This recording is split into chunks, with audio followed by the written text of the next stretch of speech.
யோவான் 12:26 சொல்கிறது, ஒருவன் ஏசப்பாவுக்கு ஊழியம் செய்கிறவனானால் ஏசப்பாவை பின்பற்ற கடவன்.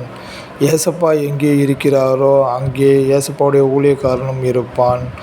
ஒருவன் ஏசப்பாவுக்கு ஊழியம் செய்தால் அவனை பிதாவானவர் கனம் பண்ணுவார்.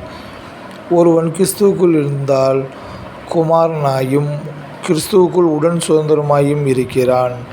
இயேசுவுடையதெல்லாம் நம்முடையது என்பதே சுதந்திரம் என்று கூறப்படுகிறது.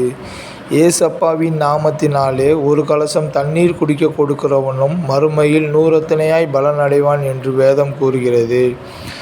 ஒரு டம்ளர் தண்ணீர் கொடுக்கிறவனுக்கே தேவன் 100 மடங்கு ஆசீர்வாதத்தை கட்டளையிடுகிறார்.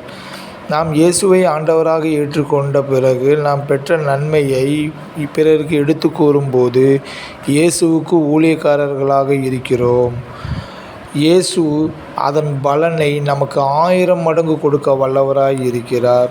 உபாகமம் 1:11 சொல்கிறது, நீங்கள் இப்பொழுது இருக்கிறதை பார்க்கிலும் 1000 மடங்கு அதிகமாகும்படி உங்கள் தேவனாய கர்த்தர் உங்களை ஆசீர்வதிப்பார் என்று சொல்லப்பட்டிருக்கிறது.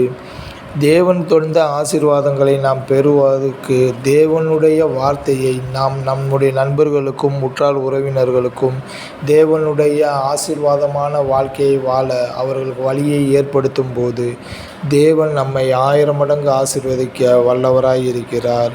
தேவனுக்கே மகிமை உண்டாவதாக. ஆமென்.